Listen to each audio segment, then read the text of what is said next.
Pode iniciar. Boa noite, pessoal. Hoje a gente vai dar continuidade à nossa matéria, né? E hoje nós vamos falar um pouquinho sobre alguns recursos energéticos, né? Começando aí pelo gás natural. O gás natural ele é a terceira fonte de energia mais utilizada no mundo todo, né? Ele fica apenas atrás do petróleo e do carvão. E hoje a gente vai entender um pouquinho como que ele é processado, transformado e em produtos essenciais para o nosso dia a dia, né? Então, o gás natural ele ocupa uma posição estratégica dentro da matriz energética global e ele pode ser encontrado num estado livre, né, ou associado ao petróleo nos reservatórios subterrâneos.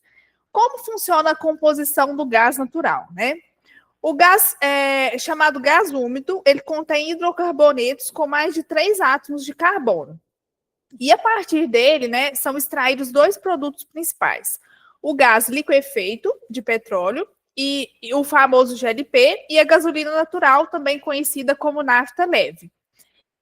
Como que funciona dentro das unidades de processamento do gás natural? O gás natural ele é separado e purificado e ele gera diferentes produtos, né?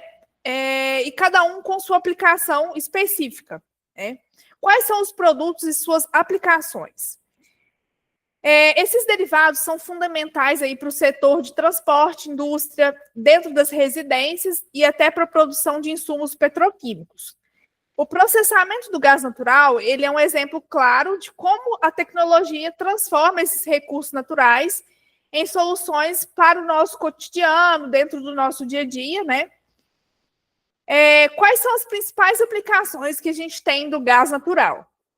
Nós temos o gás industrial, né, que é conhecido como a sigla GI, e ele é aplicado dentro das caldeiras e processos térmicos. Já o gás residencial, que a gente conhece pela sigla GR, ele é aplicado em lavadoras, secadoras, aquecedores. O gás liquefeito de petróleo, que é conhecido como GLP, é o que a gente conhece como gás de cozinha. Já o gás natural veicular, que é o GNV, ele é para combustíveis de veículos. E o gás natural, GN, ele é aplicado em indústrias petroquímicas. Como funcionam as reservas de petróleo, né? A gente nunca parou para pensar e muitas vezes nunca se perguntou, né, onde estão as maiores reservas de petróleo no mundo. E hoje a gente vai entender um pouquinho, né, os países e regiões que concentram esse recurso e entender o papel do Brasil dentro desse cenário. Então, em 2018, o mundo possuía cerca de 1,7 trilhões de barris de reserva de petróleo, segundo aí a Agência Nacional de Petróleo. E desse total, 71,8% estavam nos países que são membros da Organização dos Países Exportadores de Petróleo. Enquanto os países que estão fora dessa organização detinham cerca de 487,5 bilhões de barris. Quais são as regiões com maior concentração, né? O que lidera aí o ranking mundial está o Oriente Médio, que tem 836,1 bilhões de barris, né? Que são quase aí a metade das reservas mundiais. A Venezuela ela é um país com um volume individual maior, né? Com 303,3 bilhões de barris. E em seguida a gente tem a Arábia Saudita com 297,7 bilhões. Como que o Brasil está dentro desse ranking mundial? O Brasil ele ocupa a 15ª posição com 13,4 bilhões de barris, né? E a gente tem um destaque maior aí para a exploração do pré-sal, né? Que é uma camada rica de petróleo e também tem alta qualidade. O que é o pré-sal, né? O pré-sal ele é um conjunto de rochas, ele está localizado abaixo de uma espessa camada de sal no subsolo marinho. E no Brasil, essa faixa ela vai se estender 800 quilômetros, e passando aí pelos estados de Santa Catarina e Espírito Santo. A gente também tem formações semelhantes, né, no Golfo do México e na costa oeste da África também. Qual a importância estratégica do pré-sal, né? O óleo ele é encontrado no pré-sal, é considerado leve, de alta qualidade, né? Colocando aí o nosso país em uma posição estratégica dentro do mercado global de energia. As reservas de petróleo são um recurso essencial para o desenvolvimento energético, e o Brasil, com o seu pré-sal, tem um papel cada vez mais relevante dentro desse cenário. Então, aqui a gente tem uma imagem que mostra para nós onde está localizado a camada de pré-sal, né? A camada de pré-sal ela está entre 5.000 a 7.000 metros abaixo do nível do mar. Já a camada de sal, né, que a gente tem aí numa profundidade de 2.000 metros, né, de espessura, então está bem abaixo dessa camada de sal que a gente conhece aí. Agora, falando um pouquinho sobre o carvão mineral, né, como que ocorre a formação, tipos e as aplicações, né? O carvão é uma das fontes de energias mais antigas e essenciais no mundo moderno. Vamos entender um pouquinho como que ele se forma, né? Quais são os tipos e as utilizações em diferentes setores da economia, né? A formação do carvão, o carvão ele é fóssil, é uma rocha sedimentar, combustível, que ele é formado a partir dos restos vegetais, né? Como troncos, galhos, sementes, né? Que ao longo dos milhões de anos foram submetidos aí a pressão, alta pressão e temperatura, né? Calor.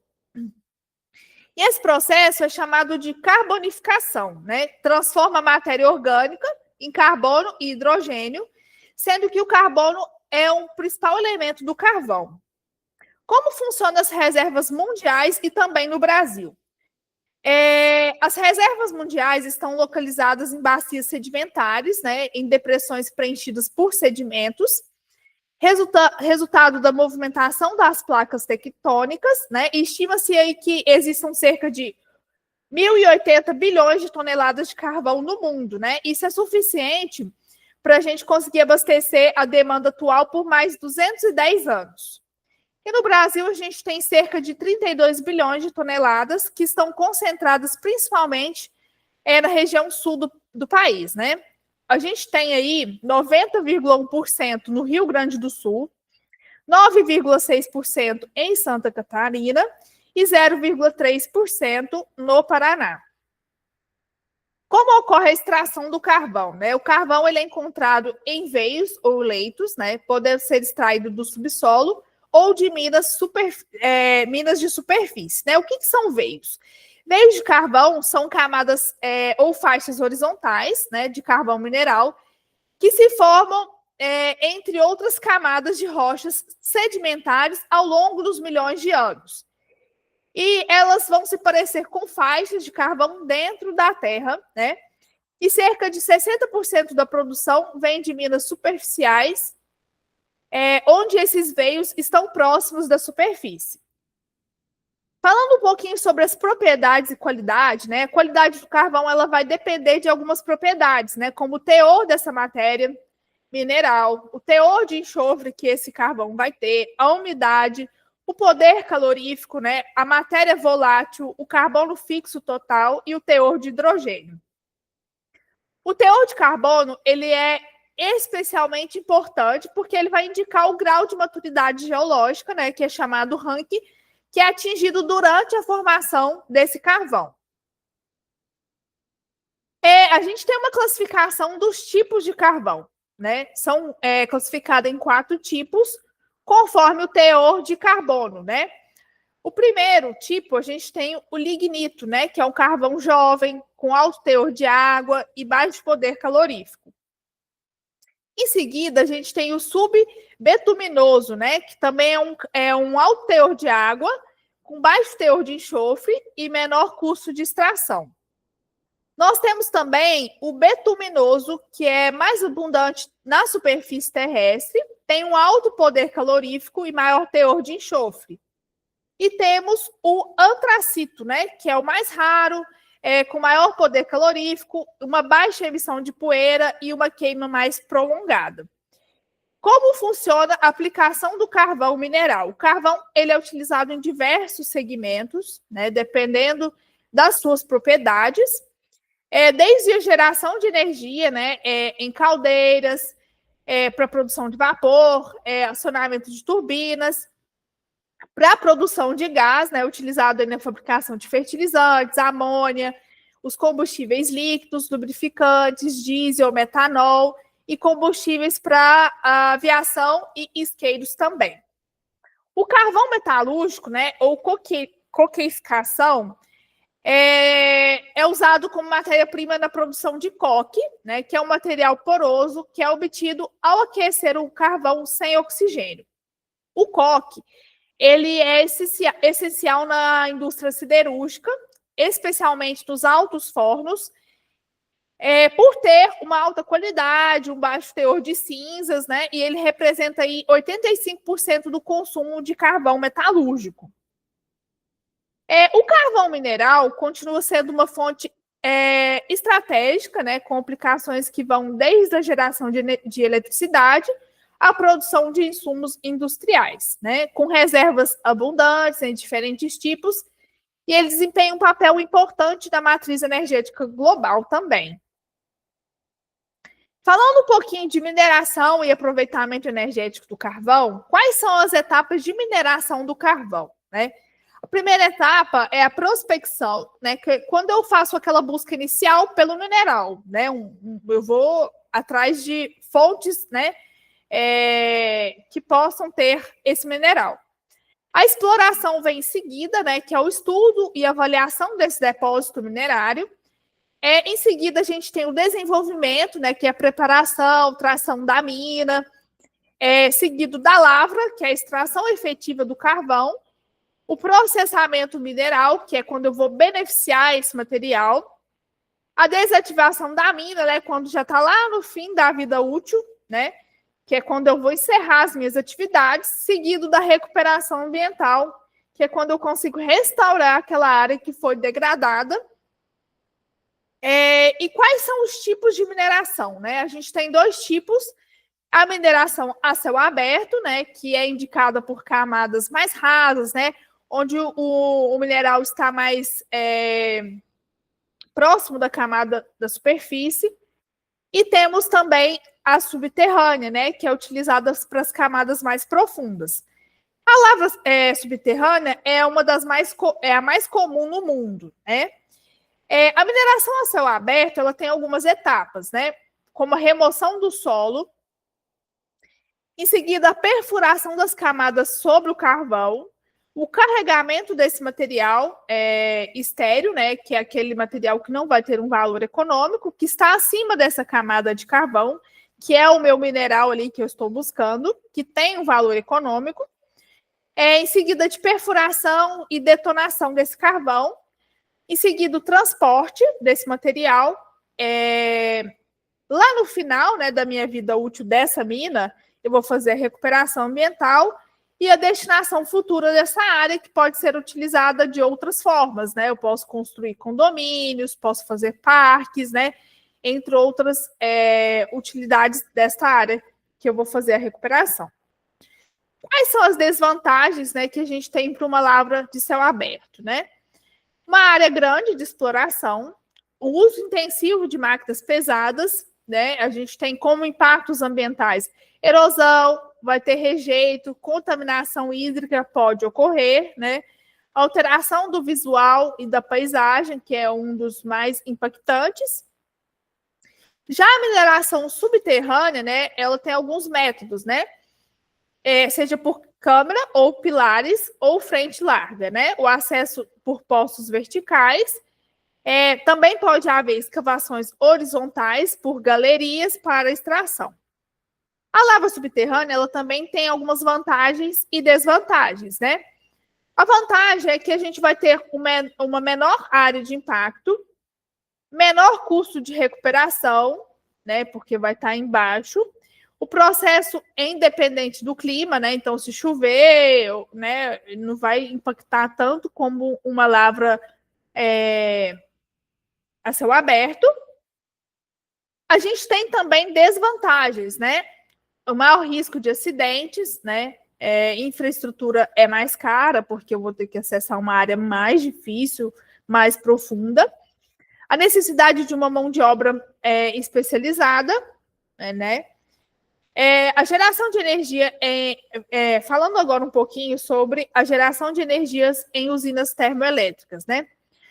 O carvão, ele é beneficiado e armazenado em pilhas, transportado por correias para trituração e pulverização, armazenado em silos, queimado em fornalhas de caldeiras, né?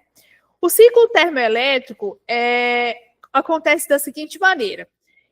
Eu aqueço a água, né, o calor, isso vai virar um vapor superaquecido, o vapor aciona a turbina, girando o eixo acoplado ao gerador, gera eletricidade, o vapor ele vai ser condensado, retornando à cadeia de um ciclo fechado, né, onde vai iniciar novamente. Quais são os impactos ambientais, né? No solo, a gente vai ter alteração da paisagem e ecossistema. Na água, a gente vai ter um alto consumo para resfriamento, emissão de vários gases, resíduos sólidos, né? A gente vai ter cinzas, lama, efluentes líquidos, né? Também.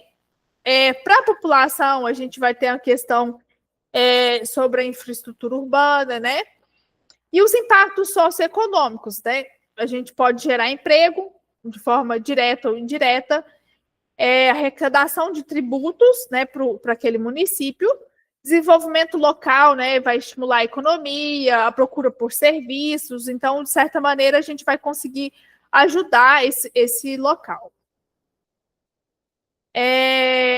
Falando um pouquinho agora a questão de energia nuclear, né, que é uma outra fonte de energia. A energia nuclear, ela é obtida por meio de reações nucleares, né, e ela é amplamente utilizada em diversos setores, especialmente na geração de eletricidade. A gente tem alguns tipos de reações nucleares, né? E o aproveitamento energético nuclear, ele ocorre por 3 principais processos físicos, né? A fissão nuclear, que ela vai ocorrer quando os átomos pesados, como o urânio, se dividem, né, em núcleos menores e mais estáveis, liberando grande quantidade de energia. Já a fusão nuclear, ela envolve a unção de átomos leves para a formação de núcleos mais pesados, também liberando energia. E esse processo ele ocorre no Sol. Já o decaimento radioativo, né, onde os átomos instáveis emitem energia espontaneamente até atingirem um estado mais estável, e essa energia é chamada radiação. Falando um pouquinho de radioisótopos e radioatividade, né, alguns elementos químicos podem possuir isótopos instáveis, né, o que a gente chama de radioisótopos, que vão emitir radiação e, ao se transformarem de forma mais estável, essa propriedade é essencial para aplicação medicinal, industrial e também energética. A geração de energia nuclear é feita por reatores nucleares, né, utilizando aí o urânio como um principal combustível, e tem algumas vantagens. Não emite gases de efeito estufa, né, como o CO2, não vai liberar nitrogênio e nem óxido de enxofre, e vai funcionar independente das condições climáticas, né, o que vai garantir estabilidade e segurança energética. Como ocorre o ciclo de combustão nuclear? O processo de obtenção de combustão nuclear, ela vai envolver algumas etapas, como a prospecção, que é quando eu vou fazer a identificação da área, né, com a presença de urânio, a mineração, onde eu vou extrair o material, o minério, né, a céu aberto ou de forma subterrânea, a conversão, que eu vou transformar o óxido de urânio em gás, o enriquecimento, que é quando eu faço o aumento da concentração de isótopo útil, e a produção de combustível, que é a fabricação das partilhas que serão utilizadas nos reatores. A extração e processamento do urânio, o urânio ele é encontrado em rochas e até mesmo na água do mar. O minério ele é moído, ele vai ser misturado à água e ele vai formar uma lama com partículas finas. Dessa mistura, a gente trata com ácido sulfúrico e vai dissolver os óxidos de urânio e vai separar os demais minerais, né? Quais são as principais reservas de urânio, né? O Brasil ele ocupa a 9ª posição mundial de reserva de urânio e tem alguns países com maiores reservas, né? Como Austrália, Canadá, Estados Unidos, África do Sul e Níger também possuem maiores reservas do que o Brasil. O isótopo de urânio, né, possui 92 prótons, diferentes números de nêutrons, formando os três principais isótopos, né? Que é o U-238, U-235 e o U-234. Cada um deles tem 92 prótons, o que vai diferenciar é a quantidade de nêutrons, né? A abundância também, né? Alguns mais abundantes, outros menos abundantes e outros com traços. Quais são as aplicações, né? A aplicação para o U-238 vai ser uma base para enriquecimento. O U-235, né, é usado para diferentes tipos de combustíveis. E o U-234 é um subproduto do U-238. Então, o ciclo de combustível nuclear tem algumas etapas, né? A produção de energia nuclear ela vai envolver uma série de processos, transformar o minério de urânio em combustível capaz de gerar eletricidade em reatores, né? Quais são essas etapas? Primeiro vem a mineração e o beneficiamento, né? Onde a camada superficial do solo é removida para expor a rocha com urânio. Esse mineral ele vai ser triturado, submetido a processos químicos para separar o urânio dos demais componentes. Um método utilizado aí é a lixiviação, né, que consiste em injetar uma solução ácida nesse solo, onde a gente vai conseguir bombeá-lo de volta à superfície, carregando o urânio dissolvido. O urânio ele é extraído e enviado às usinas de beneficiamento, onde ele é transformado em um concentrado amarelado, que a gente conhece por yellow cake, né? O yellow cake ele passa por uma etapa de purificação para remover alguns elementos que são indesejáveis. E no Brasil, essa etapa ela ocorre em uma única unidade, né? Que é a unidade de concentração de urânio, que fica em Caetité, na Bahia. Como ocorre a conversão, né? O yellow cake ele vai ser dissolvido, purificado, convertido em hexafluoreto de urânio. E esse hexafluoreto de urânio é sólido a temperatura ambiente, mas ele vai se tornar gasoso em condições específicas de temperatura e pressão. A formação gasosa ela é essencial para o processo de enriquecimento. O processo de enriquecimento ele tem como objetivo aumentar a concentração do isótopo, né, U-235, que na natureza é apenas de 0,7%. O que é o U-235? É um isótopo radioativo do elemento de urânio, que é fundamental para a gente gerar energia nuclear. E por meio das ultracentrífugas, né, o UF6, aí, que é o hexafluoreto de urânio, é girado em alta velocidade e é separado os átomos mais leves dos mais pesados, né? Esse enriquecimento ele vai elevar a concentração do U-235 de 0,7% para 3,5% a 5%. Isso vai tornar apto para a geração de energia. No Brasil, essa etapa ela é realizada na fábrica de combustível nuclear da INB, que fica localizada em Resende, no Rio de Janeiro. E apenas a Indústrias Nucleares do Brasil, que é conhecida como INB, está autorizada a extrair e processar o urânio no país, né? O hexafluoreto de urânio é um composto químico, ele é formado por átomos de urânio, 6 átomos de flúor, e é uma substância que ela é essencial para o ciclo de combustão nuclear. E temos a etapa de reconvecção, né, que é o enriquecimento, onde passa por processos químicos que transformam em tricarbonato de amônio e uranila, né, que é um composto sólido e amarelo. Esse composto ele é aquecido, misturado com hidrogênio e o vapor de água, que vai resultar no dióxido de urânio em forma de pó. Essa etapa também acontece no Rio de Janeiro. Como funciona a fabricação das partilhas, né? O material ele é prensado em moldes, formando partilhas cerâmicas com cerca de 1 centímetro de diâmetro. Essas partilhas, elas são a base do combustível nuclear. A fabricação do elemento combustível, né? As partilhas são inseridas em varetas metálicas feitas de ligas especiais. As varetas são agrupadas em feixes de 5 metros de altura, formando o elemento combustível nuclear. Né? A INB, que é a Indústrias Nucleares do Brasil, fica localizada em Resende, no Rio de Janeiro, é uma das principais instalações do ciclo combustível nuclear do Brasil. Ela desempenha um papel aí muito estratégico na produção de energia nuclear dentro do país. E como que ocorre a geração de energia, né? Até agora a gente falou da questão da matéria-prima, né? No interior do reator, os átomos de urânio, eles passam por reações de fissão que vão liberar calor. Esse calor ele vai aquecer a água, gerando um vapor que vai movimentar as turbinas, né? Essas turbinas elas vão acionar os geradores elétricos e vão produzir a eletricidade. A energia nuclear no Brasil, como que ocorre, né? Desde a geração, a segurança e os impactos.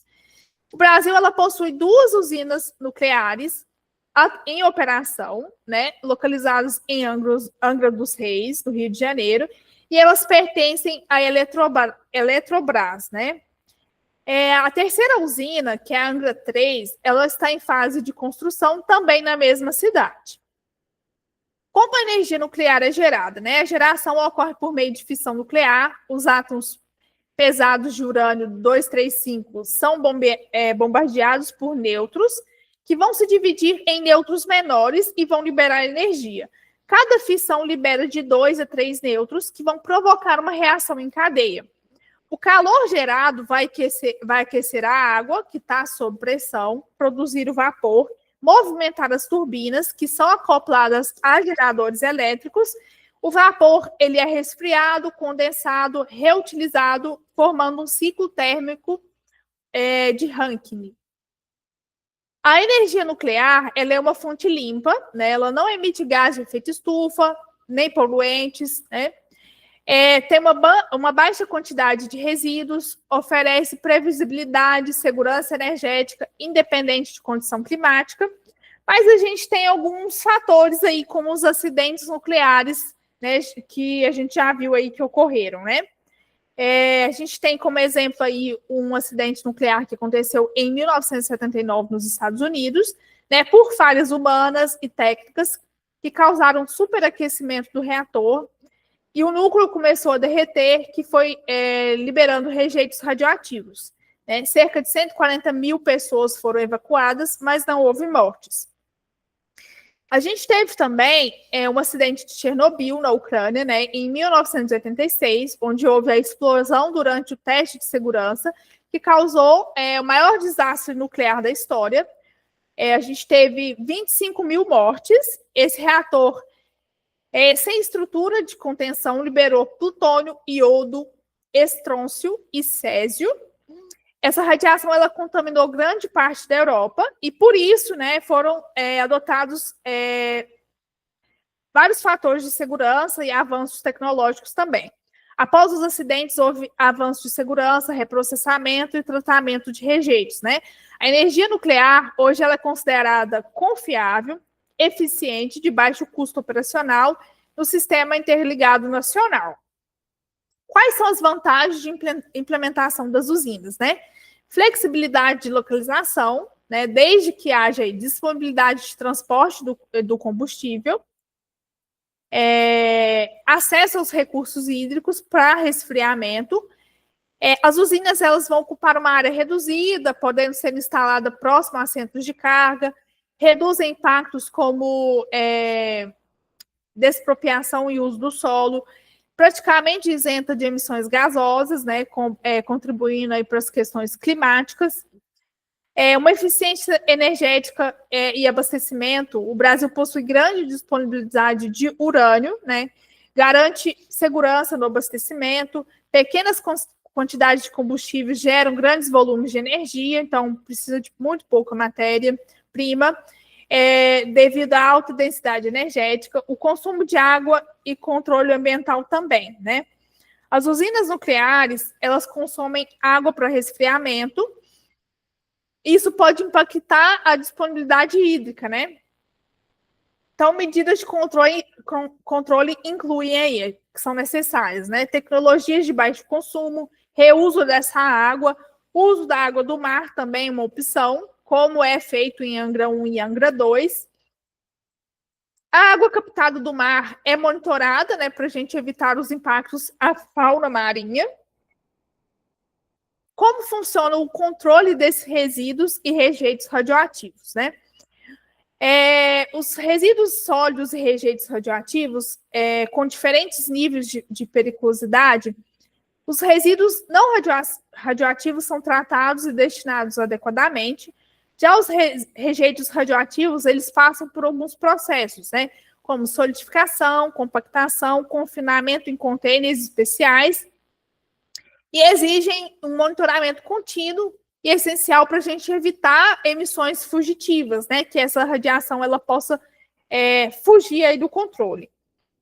E a destinação final dos rejeitos, né, de acordo com a Associação Mundial Nuclear, é recomendado o armazenamento em repositórios geológicos profundos, que vai garantir um isolamento permanente. A comunidade local ela pode apresentar alguma resistência devido ao risco de contaminação, exigindo transparência e segurança nessa gestão. Falando um pouquinho agora da fonte de energia hidráulica, né? A energia hidráulica é uma fonte renovável, obtida através do movimento da água, e ela é capaz de gerar um trabalho útil, né? Especialmente aí na produção de eletricidade. No Brasil, essa fonte ela é predominante, visto que a gente tem uma grande disponibilidade de recurso hídrico e uma competitividade econômica, né? É uma tecnologia madura, é confiável, tem baixa emissão de gases de efeito estufa, permite o armazenamento de energia e contribui para a segurança energética nacional. A gente tem um panorama global aí, onde cerca de 21% de eletricidade mundial é gerada por energia hidráulica. Na América Latina, chega a 75%. Na África, isso representa cerca de 16%. E tem um potencial de expansão. No Brasil, de acordo com o Balanço Energético Nacional, lá de 2020, a gente tem energia hidráulica, representa aproximadamente 65% da matriz energética nacional. E a gente tem 3 principais usinas hidrelétricas, né, mundiais aí. 3 Gargantas, que fica localizada na China, onde tem uma produção de 22 mil megawatts. Itaipu, né, no Brasil, com 14 mil megawatts, e Belo Monte, também no Brasil, com 11,236 megawatts.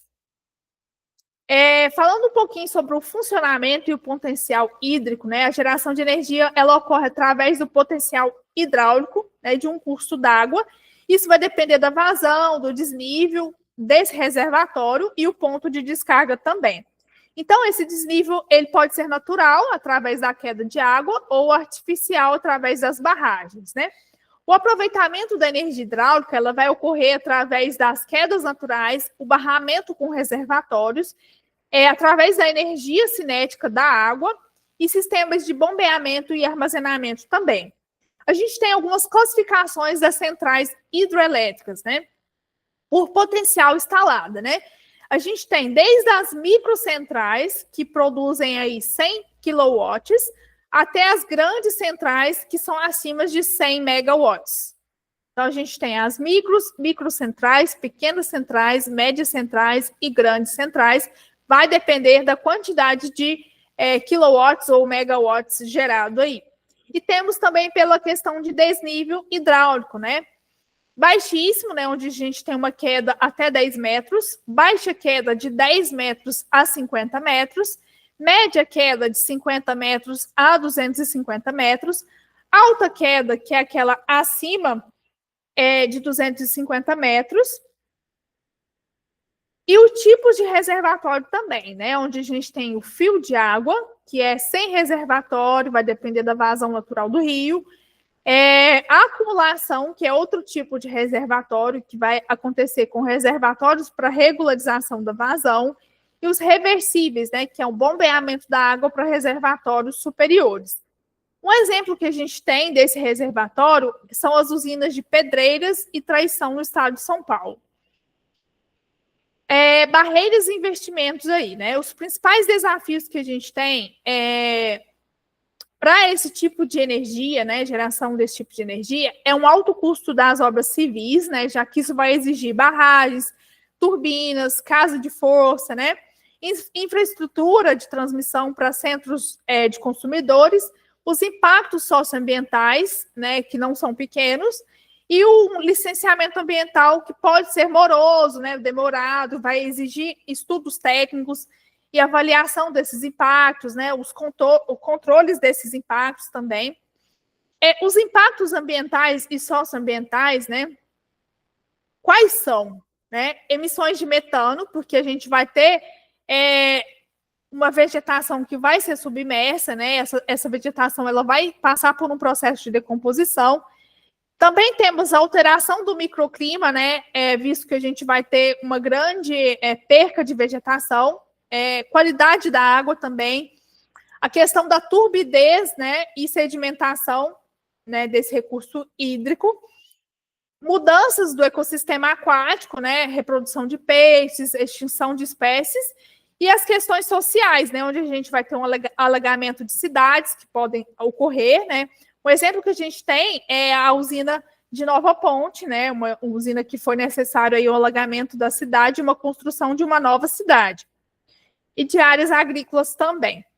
Deslocamento da população, perda de sítios arqueológicos, né? O patrimônio cultural que pode ser encontrado nesse local.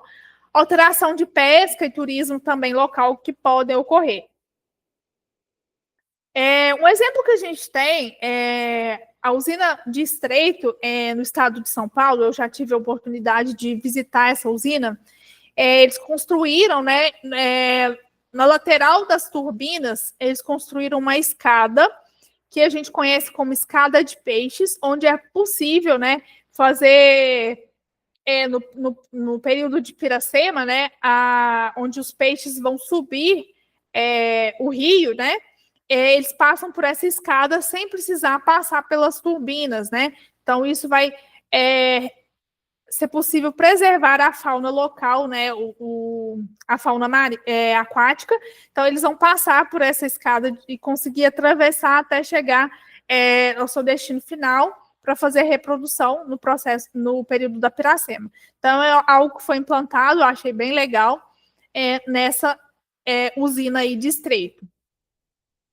A gente tem algumas vantagens da energia hidráulica aí, né? É uma fonte renovável com uma eficiência alta, de até 90%, vai ter um baixo custo operacional, né? Uma vida útil dos equipamentos, não vai utilizar combustível fóssil, ela vai permitir uma sincronização com a rede elétrica, né?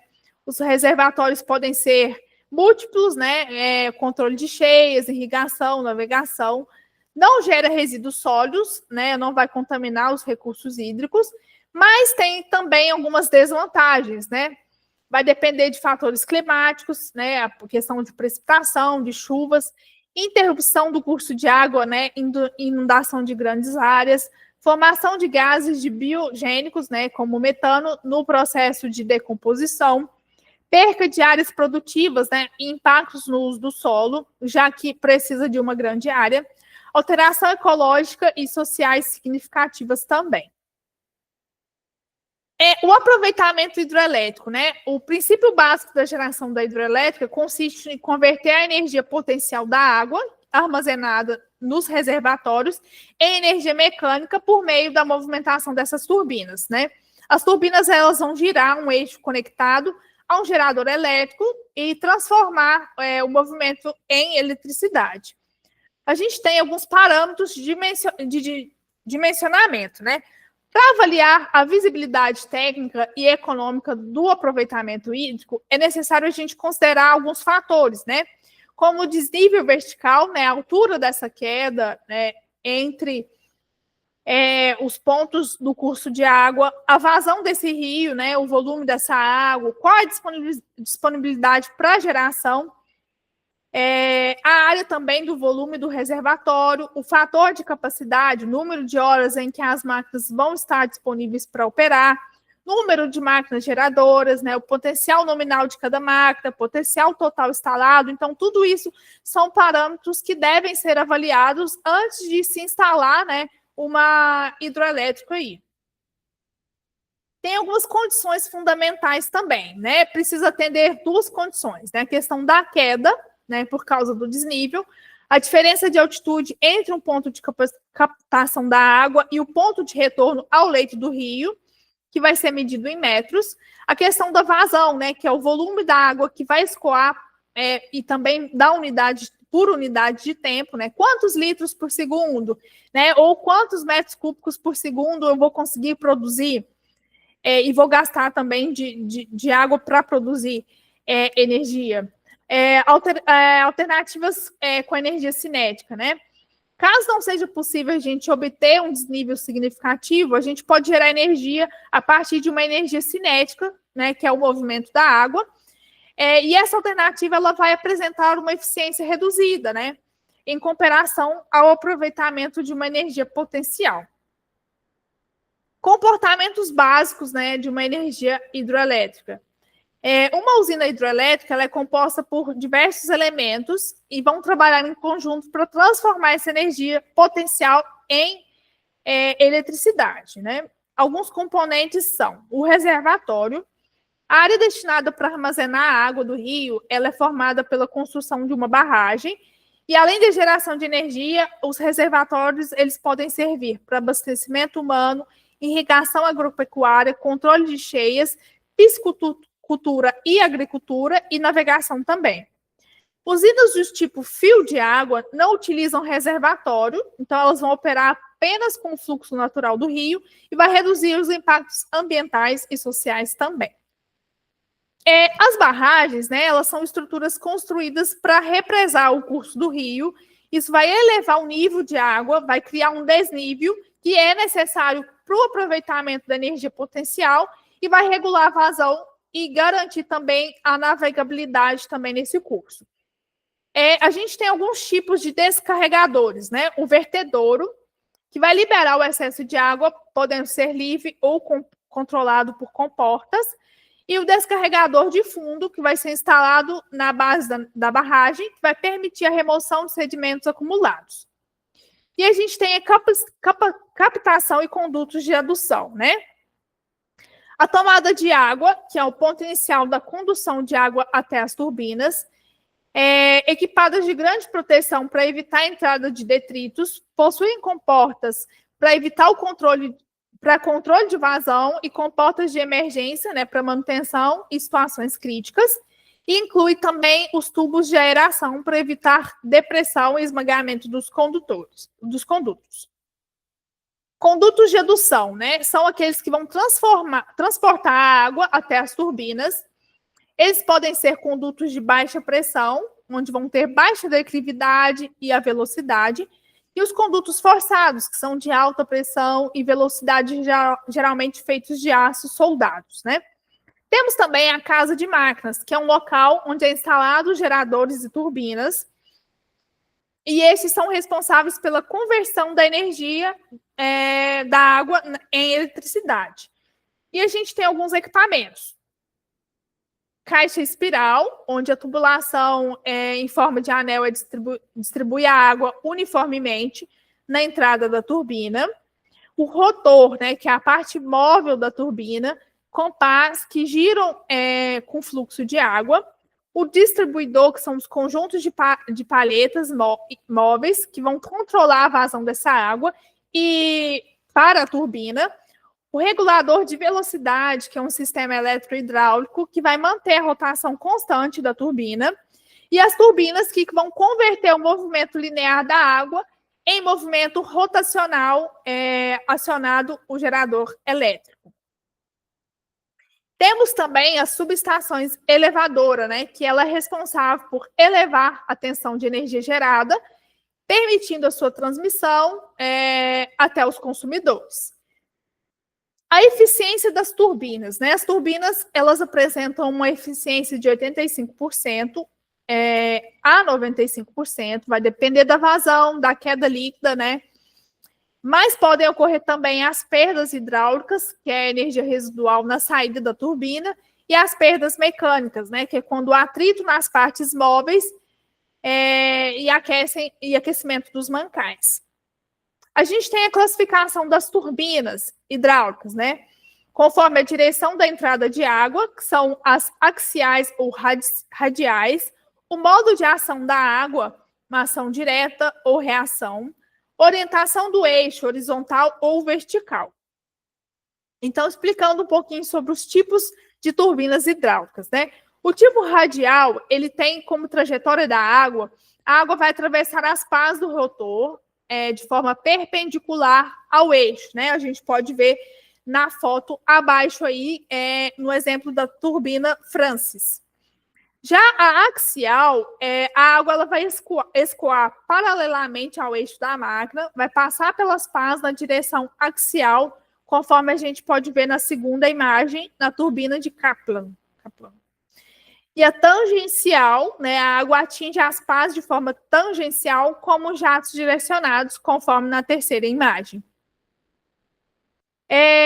Nós temos alguns principais tipos de turbinas hidráulicas, utilizadas e as mais utilizadas no Brasil também. A turbina de Pelton, né, que é um jato livre, é uma turbina de ação indicada para locais com grande altura de queda e alta velocidade de rotação. Ela vai funcionar pelo impulso da água, que vai atingir as conchas, né, ou as caçambas da turbina, vai gerar o torque e a movimentação rotacional. Ela é composta por rotor, bocal e carcaça. E em grandes projetos, né, em projetos de grande potência, ela vai utilizar o eixo vertical, simplificado em obras civis e instalação. Um exemplo que a gente tem desse tipo de turbina, né, são duas usinas, usinas GPS, que fica em Governador Parigote de Souza, e a usina que a gente tem em Cubatão também. Já a turbina Francis, né, que possui um fluxo radial axial, é uma turbina de reação com rotor de pás fixas. A água ela vai entrar radialmente, é redirecionada axialmente para o tubo de sucção. A rotação é gerada por diferença de pressão, indicada para quedas médias e vazão moderadas. A gente tem duas aplicações aí. A usina de Itaipu, binacional, utiliza esse tipo de turbina, e a usina de Tucuruí. A turbina de fluxo axial, né, ela possui reação com rotor de forma de hélice, pode ter pás fixas, né, ou pás móveis. A água vai entrar e sair na mesma direção axial e é ideal para baixas quedas, né, de 40 a 60 metros e alta vazão. Algumas usinas utilizam esse tipo de turbina, né, como Volta Grande, Barra Bonita, Estreito e Jupiá. Já a turbina de bulbo, né, ela vai ter variante de turbina, Kaplan, com gerador elétrico instalado dentro do bulbo, no tubo de adução. Esse bulbo ele vai aplicar multiplicadores de velocidade, reguladores das pás, gerador elétrico e é indicada para quedas de até 20 metros, sendo compacta, eficiente. A gente tem alguns exemplos aí, né, como usinas de Santo Antônio, Igarapava, Baguari e Giral. Equipamentos do sistema de geração, né? O sistema de geração, ele inclui gerador elétrico, que é um estator de parte fixa, que vai ser composto por carcaça, núcleo, enrolamentos e troncadores de calor. Já o rotor, que é uma parte móvel, né, ele é composto por cubo, anel magmático, polos, dispositivos de fixação e travamento. E temos também a subestação elevadora, que ela é responsável por elevar a tensão de energia gerada, que vai permitir a sua transmissão com menor perca. E temos alguns componentes, né, como os transformadores elevadores, reatores, disjuntores, para-raios, chaves seccionadoras, transformadores de potencial e corrente, relés ou mediadores, sistemas de aterramento e barramentos. Falando agora um pouquinho sobre a energia solar, a energia solar ela é proveniente da radiação emitida pelo Sol. Ela pode ser aproveitada de diversas formas, como no aquecimento de água, na geração de eletricidade, por meio das células fotovoltaicas, né? Essa energia ela tem uma origem nas reações de fusões nucleares que vão ocorrer no núcleo solar, onde o átomo de hidrogênio se funde, formando hélio e liberando grande quantidade de energia. Algumas características físicas do Sol, né? A gente tem como diâmetro aí 1.392.700 quilômetros. Não, bilhão, eu acho. Distância da Terra, 149,6 milhões de quilômetros. Qual a composição química, né? 91,2% de hidrogênio, 8,7% de hélio, 0,078% de oxigênio e 0,043% de carbono. A constante solar ela representa a quantidade de energia solar que incide, né, por uma unidade de tempo e uma unidade de área perpendicular à direção da radiação solar. Então, essas unidades podem ser medidas em joules por metros quadrados por segundo ou em watts metros quadrados. O valor fora da atmosfera terrestre é aproximadamente de 1.367 watts por metro quadrado. Ao atravessar, né, a atmosfera terrestre, a radiação solar ela vai sofrer uma redução da sua intensidade devido a alguns fatores, né, como o espalhamento atmosférico, isso vai ser causado pelas moléculas do ar, o vapor da água, as partículas de poeira, e também a absorção atmosférica, né, que é realizada por gases como ozônio, o vapor de água ou gás de carbono, e também a distribuição da radiação solar dentro da superfície terrestre, né? Os raios solares, eles vão atingir a Terra de forma paralela e com intensidade constante em uma superfície imaginária perpendicular à direção da radiação, situada no limite da atmosfera terrestre. No entanto, como a maioria das superfícies terrestres não estão orientadas perpendicularmente aos raios solares, isso vai ocorrer uma redução de insolação em planos horizontais. Quais são os fatores que vão influenciar a irradiação solar, né? Primeiro, a latitude e longitude, né, vão influenciar diretamente na intensidade dessa radiação solar recebida, e também as estações do ano, né, localização geográfica, em função do movimento de rotação e translação da Terra. Nas regiões mais próximas da linha do Equador, essa variação da irradiação ao longo do ano, ela vai ser menor. Em áreas de maior latitude, né, a gente pode observar que a radiação no verão, por exemplo, e menor no inverno, que vai resultar em menor energia solar anual nessa região. Já os componentes de radiação solar, né, nos coletores, a radiação solar ela incide sobre os coletores e pode ser decomposta em diferentes componentes. Isso vai depender da orientação da superfície, né? Dentro do plano horizontal, a gente tem uma radiação direta, né, onde a fração que atravessa a atmosfera ela vai ser sem alteração na direção. E a radiação difusa, né, que é a fração espalhada e refletida pelos elementos atmosféricos, né, poeira, vapor de água, os gases.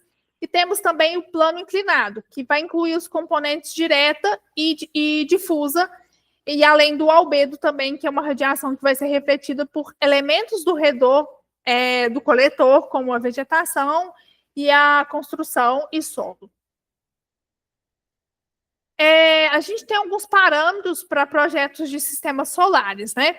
Para o dimensionamento adequado de um sistema solar, a gente precisa olhar alguns fatores. Como a gente vai identificar a melhor localização para essa instalação, né? Dimensionar corretamente o gerador fotovoltaico, calcular a produção de energia anual, mensal e diária, dimensionar o sistema com armazenamento, especialmente em sistemas isolados de rede elétrica. Então, eu vou procurar instalar minha energia fotovoltaica,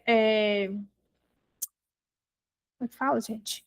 Fonte de geração de energia fotovoltaica no local onde há maior incidência de radiação solar durante o ano, né? Então, não vou instalar num local onde tem mais períodos que às vezes podem ser chuvas, né? Que vão atrapalhar, e outros fatores também. Então, eu vou avaliar a questão de energia solar mesmo, de disponibilidade solar durante o ano.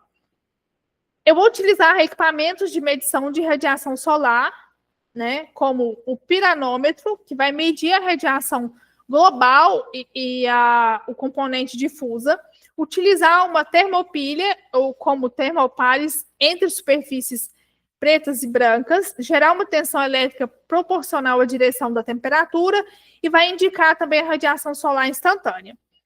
Já o pireliometrômetro, pireliômetro, nossa Deus, mede a radiação difusa, né, onde vai possuir uma pequena abertura e vai focalizar apenas o disco solar e a região circo com solar, vai acompanhar a movimentação do Sol e vai manter o sensor alinhado. Temos também o heliógrafo, né, que vai medir a duração do brilho solar, composto por uma esfera de vidro cristalino e focaliza os raios solares sobre uma fita de papel. E a marca de queimadura dessa fita vai indicar o número de horas de insolação.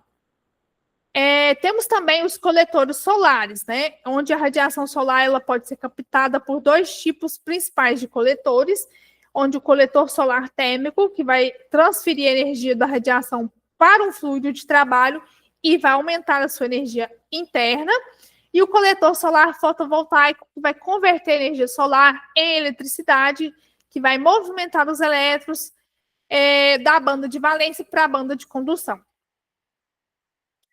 Temos a energia solar térmica, né? A energia solar térmica é utilizada para aquecimento de água e aplicações residenciais, comerciais, industriais, e vai garantir o máximo de aproveitamento de radiação solar, só que alguns critérios eles devem ser observados, como os fatores essenciais para o desempenho do sistema, né, como sombreamento, avaliar cuidadosamente a incidência solar, né, como eu falei anteriormente, no local da instalação. É fundamental avaliar também as áreas que permaneçam sob sombra por longos períodos do dia. Isso vai comprometer a eficiência do sistema. A área coletora, para atender adequadamente a demanda de água, né, quente da edificação, a gente vai recomendar que a energia solar represente pelo menos 70% do total da energia utilizada para o aquecimento. Já o posicionamento dos coletores, né, deve estar orientados para o norte, no hemisfério sul. A inclinação ideal é a latitude, o local, né, mais 10 graus, visando a otimização da captação solar durante o inverno, quando demanda por água quente é maior. O armazenamento, né, é necessário a gente prever uma área para a instalação de um reservatório térmico, que vai ser responsável por armazenar e distribuir a água aquecida para os pontos de consumo das edificações. Outro fator também é a qualidade dos dispositivos, né? Os materiais e componentes dos sistemas devem ser resistentes às condições climáticas, possuir certificação do Inmetro, garantindo a sua segurança, durabilidade e o desempenho. O sistema de aquecimento solar de água, né? Ele é composto por 3 subsistemas, né? Que é a captação de energia solar, o armazenamento da água aquecida e a distribuição e consumo da água quente. A captação de energia solar ela é realizada por meio dos coletores solares, tubulações e, em alguns casos, através de bombas hidráulicas para circulação de água. E tem como o objetivo, né, transferir o calor da radiação solar para a água que circula dentro do sistema. O armazenamento é quando a água ela é aquecida, é armazenada em um reservatório térmico que vai manter a temperatura por longos períodos.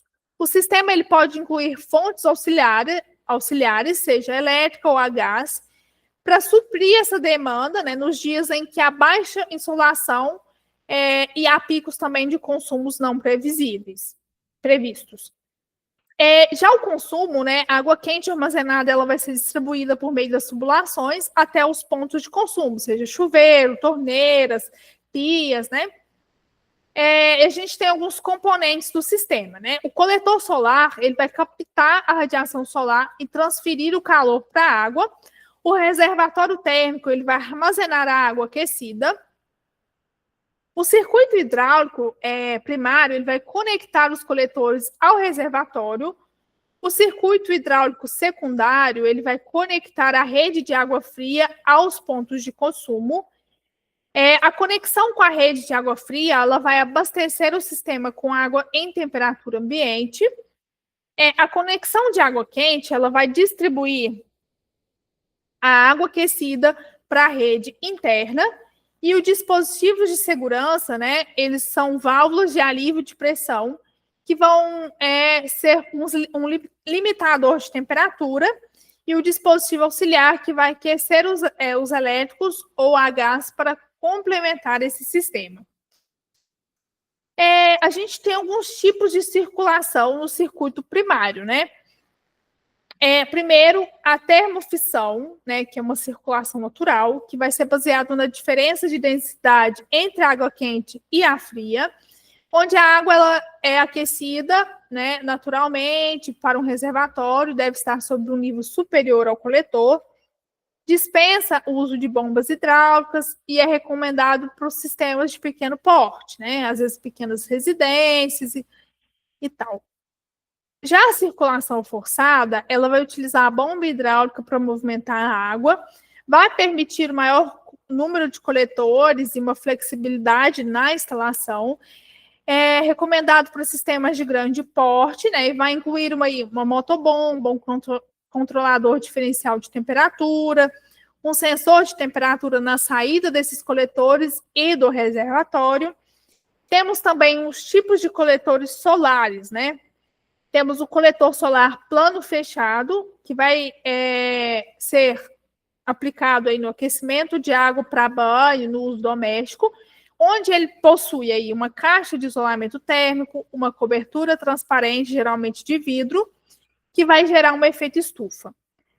O absorvedor de alumínio, né, com pintura escura, é um circuito hidráulico de cobre, onde a temperatura de operação vai chegar a 90 graus e uma alta eficiência. O coletor solar plano aberto, né, ele tem uma aplicação para aquecimento de piscinas. Ele vai ser construído com materiais poliméricos, sem a cobertura transparente ou isolamento térmico, onde a temperatura vai chegar a cerca de 50 graus, vai ter um menor custo e uma viabilidade para grandes áreas. O coletor solar com tubos a vácuo, né, ele vai ter uma aplicação similar ao plano fechado, absorvedor tubular instalado em tubo transparente, um isolamento térmico por vácuo entre o tubo e o absorvedor, né, uma alta eficiência térmica também.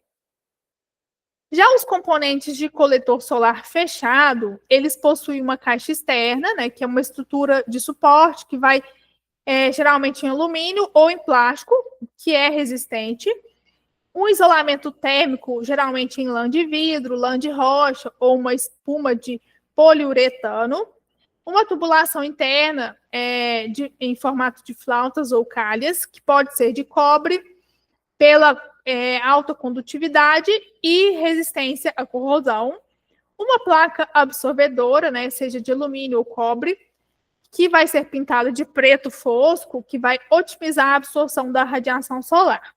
E temos também a cobertura transparente de vidro, ou policarbonato ou acrílico, que vai reduzir as perdas de conversão e radiação, e também a vedação, que vai proteger contra a umidade externa, que vai garantir uma maior durabilidade.